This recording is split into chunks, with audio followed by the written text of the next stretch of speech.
ओम नमो भगवते वासुदेवाय। स्वागत है आपका हमारे चैनल पर। आज के इस वीडियो में हम आपको सुनाएंगे निर्जला एकादशी व्रत की कथा। ज्येष्ठ मास के शुक्ल पक्ष की एकादशी को निर्जला एकादशी के नाम से जानते हैं। साल 2025 में निर्जला एकादशी का व्रत 6 जून और 7 जून 2 दिन रखा जाएगा। तो आज के वीडियो में हम निर्जला एकादशी व्रत की कथा सुनेंगे। इसके अलावा हमारे चैनल पर आप सभी प्रकार की व्रत कथाएं सुन सकते हैं। सभी व्रत कथाएं सुनने के लिए और हमसे जुड़े रहने के लिए आपको केवल हमारे चैनल को सब्सक्राइब करके बेल आइकन पर प्रेस करना है। और आज की कथा अच्छी लगे तो लाइक करके शेयर करिए, साथ ही कमेंट में भी अपने विचार अवश्य लिखिए। तो चलिए अब हम शुरू करते हैं निर्जला एकादशी व्रत की कथा। युधिष्ठिर ने कहा, हे जनार्दन, ज्येष्ठ मास के शुक्ल पक्ष में जो एकादशी पड़ती है, कृपया उसका वर्णन कीजिए। भगवान श्री कृष्ण बोले, राजन, इसका वर्णन परम धर्मात्मा सत्यवती नंदन व्यास जी करेंगे, क्योंकि ये संपूर्ण शास्त्रों के तत्वज्ञ और वेद वेदांगों के पारंगत विद्वान हैं। तब वेद व्यास जी कहने लगे, दोनों ही पक्षों की एकादशियों के दिन भोजन नहीं करना चाहिए। द्वादशी के दिन स्नान आदि से पवित्र होकर फूलों से भगवान केशव की पूजा करें। फिर नित्य कर्म समाप्त होने के पश्चात पहले ब्राह्मणों को भोजन देकर अंत में स्वयं भोजन करें। राजन, जनन शौच और मरण शौच में भी एकादशी को भोजन नहीं करना चाहिए। यह सुनकर भीमसेन बोले, परम बुद्धिमान पितामह, मेरी उत्तम बात सुनिए। राजा युधिष्ठिर, माता कुंती, द्रौपदी, अर्जुन, नकुल और सहदेव ये सभी एकादशी को कभी भोजन नहीं करते तथा मुझसे भी हमेशा मना किया करते हैं और कहते हैं कि भीमसेन, तुम भी एकादशी को व्रत किया करो, कुछ भी मत खाया करो।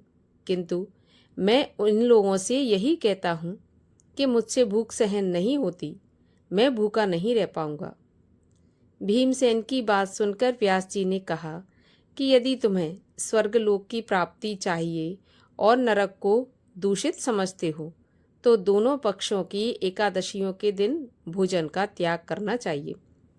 भीमसेन बोले, महाबुद्धिमान पितामह, मैं आपके सामने सच्ची बात कहता हूँ। एक बार भोजन करके भी मुझसे व्रत नहीं किया जा सकेगा, फिर उपवास करके तो मैं रह ही कैसे सकता हूँ। मेरे उदर में वृक नामक अग्नि सदा जलती रहती है, अतः जब मैं बहुत अधिक खाता हूँ तभी वह शांत होती है। इसलिए महामुने, मैं वर्ष भर में केवल एक ही उपवास कर सकता हूँ, जिससे स्वर्ग की प्राप्ति सुलभ हो तथा जिसके करने से मेरा कल्याण हो और मैं कल्याण का भागी हो सकूं। ऐसा कोई एक व्रत निश्चय करके मुझे बताइए, मैं उसका यथोचित रूप से पालन करूंगा। तब व्यास जी ने कहा, भीम, ज्येष्ठ मास में सूर्य वृष राशि पर हो या मिथुन राशि पर, शुक्ल पक्ष में जो एकादशी हो उसका यत्न पूर्वक निर्जल व्रत करो। केवल कुल्ला या आचमन करने के लिए मुख में जल डाल सकते हो, उसको छोड़कर किसी भी प्रकार का जल विद्वान पुरुष मुख में न डालें, अन्यथा व्रत भंग हो जाएगा। एकादशी को सूर्योदय से लेकर दूसरे दिन सूर्योदय तक मनुष्य जल का त्याग करे तो यह व्रत पूर्ण होता है। उसके बाद द्वादशी को प्रभात काल में स्नान करके ब्राह्मणों को विधि पूर्वक जल और स्वर्ण का दान करें। इस प्रकार सब कार्य पूरा करके जितेंद्रिय पुरुष ब्राह्मणों के साथ भोजन करें। वर्ष भर में जितनी एकादशी होती हैं, उन सब का फल निर्जला एकादशी के सेवन से मनुष्य प्राप्त कर लेता है, इसमें तनिक भी कोई संदेह नहीं है। शंख चक्र और गदा धारण करने वाले भगवान केशव ने मुझसे स्वयं कहा कि यदि मानव सबको छोड़कर एकमात्र मेरी शरण में आ जाए और एकादशी को निराहार रहे, तो वह सब पापों से छूट जाता है। एकादशी व्रत करने वाले पुरुष के पास विशालकाय, विकराल आकृति और काले रंग वाले दंडपाश भयंकर यमदूत नहीं आते। अंतकाल में पीतांबरधारी, सौम्य स्वभाव वाले, हाथ में सुदर्शन धारण करने वाले और मन के समान वेगशाली विष्णुदूत आखिर इस वैष्णव पुरुष को भगवान विष्णु के धाम में ले जाते हैं। अतः निर्जला एकादशी को पूर्ण यत्न करके उपवास करें और श्री हरि का पूजन करें। स्त्री हो या पुरुष, यदि उसने मेरु पर्वत के बराबर भी महान पाप किया हो तो वह इस एकादशी के प्रभाव से भस्म हो जाता है। जो मनुष्य उस दिन जल के नियम का पालन करता है वह पुण्य का भागी होता है। उसे एक एक प्रहर में कोटि कोटि स्वर्ण मुद्रा दान करने का फल प्राप्त बताया गया है। मनुष्य निर्जला एकादशी के दिन स्नान, दान, जप, होम आदि जो भी करता है वह सब अक्षय होता है। यह भगवान श्री कृष्ण का कथन है। निर्जला एकादशी को विधि पूर्वक उत्तम रीति से उपवास करके मानव वैष्णव पद को प्राप्त कर लेता है। जो मनुष्य एकादशी के दिन अन्न खाता है वह पाप का भोजन करता है। इस लोक में वह चांडाल के समान है और मरने पर दुर्गति को प्राप्त होता है। जो ज्येष्ठ के शुक्ल पक्ष में एकादशी को उपवास करके दान करेंगे वे परम पद को प्राप्त करेंगे। जिन्होंने एकादशी को उपवास किया है वे ब्रह्म हत्यारे, शराबी, चोर तथा गुरुद्रोही होने पर भी सब पातकों से मुक्त हो जाते हैं। हे कुंती नंदन, निर्जला एकादशी के दिन श्रद्धालु स्त्री पुरुषों के लिए जो विशेष दान और कर्तव्य निहित हैं उन्हें सुनो। उस दिन जल में शयन करने वाले भगवान विष्णु का पूजन और जलमयी धेनु का दान करना चाहिए अथवा प्रत्यक्ष धेनु या घृतमयी धेनु का दान उचित है। पर्याप्त दक्षिणा और भांति भांति के मिष्ठानों द्वारा यत्न पूर्वक ब्राह्मणों को संतुष्ट करना चाहिए। ऐसा करने से ब्राह्मण अवश्य संतुष्ट होते हैं और उनके संतुष्ट होने पर श्री हरि मोक्ष प्रदान करते हैं। जिन्होंने शम, दम और दान में प्रवृत्त हो श्री हरि की पूजा और रात्रि में जागरण करते हुए इस निर्जला एकादशी का व्रत किया है, उन्होंने अपने साथ ही बीती हुई 100 पीढ़ियों को और आने वाली 100 पीढ़ियों को भगवान वासुदेव के परम धाम में पहुंचा दिया है। निर्जला एकादशी के दिन अन्न, वस्त्र, गौ, जल, शैया, सुंदर आसन, कमंडल तथा छाता दान करनी चाहिए। जो श्रेष्ठ तथा सुपात्र ब्राह्मण को जूता दान करता है वह सोने के विमान पर बैठकर स्वर्गलोक में जाता है। जो इस एकादशी की महिमा को भक्तिपूर्वक सुनता अथवा उसका वर्णन करता है वह स्वर्गलोक में जाता है। चतुर्दशी युक्त अमावस्या को सूर्य ग्रहण के समय श्राद्ध करके मनुष्य जिस फल को प्राप्त करता है वही फल इसके सुनने मात्र से प्राप्त होता है। पहले दंत धावन करके यह नियम लेना चाहिए कि मैं भगवान केशव की प्रसन्नता के लिए एकादशी को निराहार रहकर आचमन के सिवा दूसरे जल का भी त्याग करूंगा।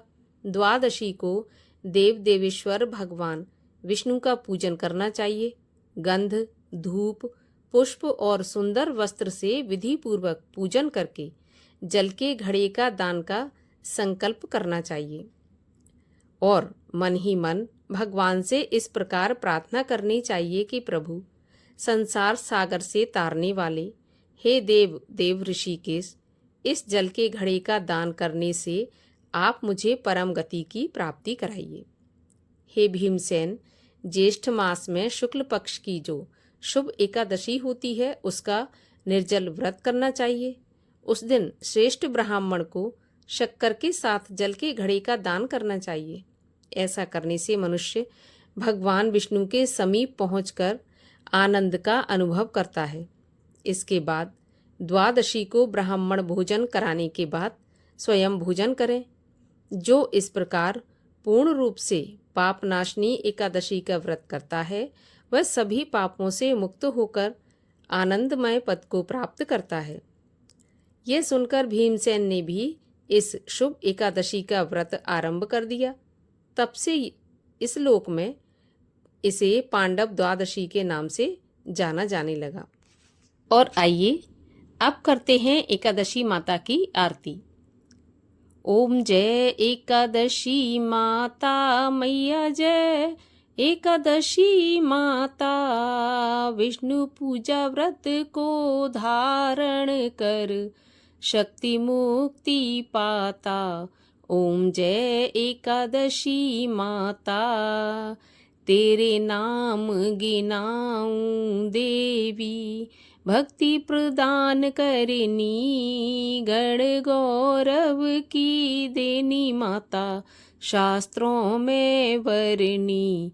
ओम जय एकादशी माता, मार्गशीर्ष के कृष्ण पक्ष की उत्पन्ना विश्व तारिणी जनमी, शुक्ल पक्ष में हुई मोक्षदा, मुक्तिदाता बन आई। ओम जय एकादशी माता, पौष के कृष्ण पक्ष की सफला नामक है, शुक्ल पक्ष में हुए पुत्रदा, आनंद अधिक रहे।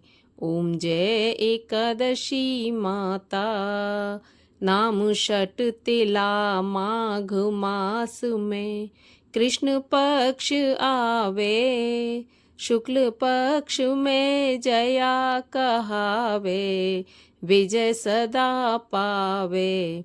ओम जय एकादशी माता, विजया फागुन कृष्ण पक्ष में शुक्ला आमल की, पाप मोचिनी कृष्ण पक्ष में चैत्र महाबली की। ओम जय एकादशी माता, चैत्र शुक्ल में नाम कामदा, धन देने वाली नाम वरुथनी, कृष्ण पक्ष में वैशाख माह वाली।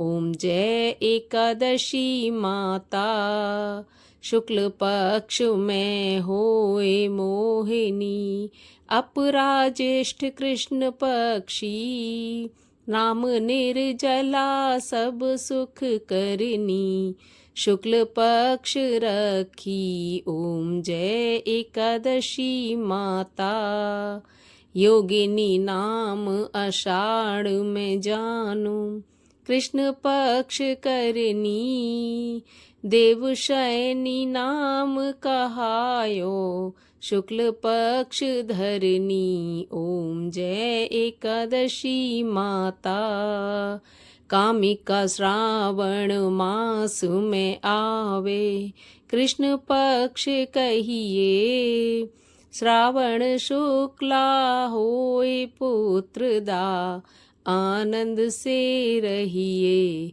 ओम जय एकादशी माता, अजा भाद्रपद कृष्ण पक्ष की परवर्तनी शुक्ला, इंद्रा आश्विन कृष्ण पक्ष में व्रत से भव सागर निकला। ओम जय एकादशी माता, पापांकुशा है शुक्ल पक्ष में, पाप हरन हारी, रमा मास कार्तिक में आवे, सुखदायक भारी। ओम जय एकादशी माता, देवोत्थानी शुक्ल पक्ष की दुखनाशक मैया, लौंद मास की करूं मैं विनती, पार करो नैया। ओम जय एकादशी माता, शुक्ल लौंद में होए पद्मिनी, दुख दारिद्र हरिणी, परमा कृष्ण पक्ष में, होती जन मंगल करनी।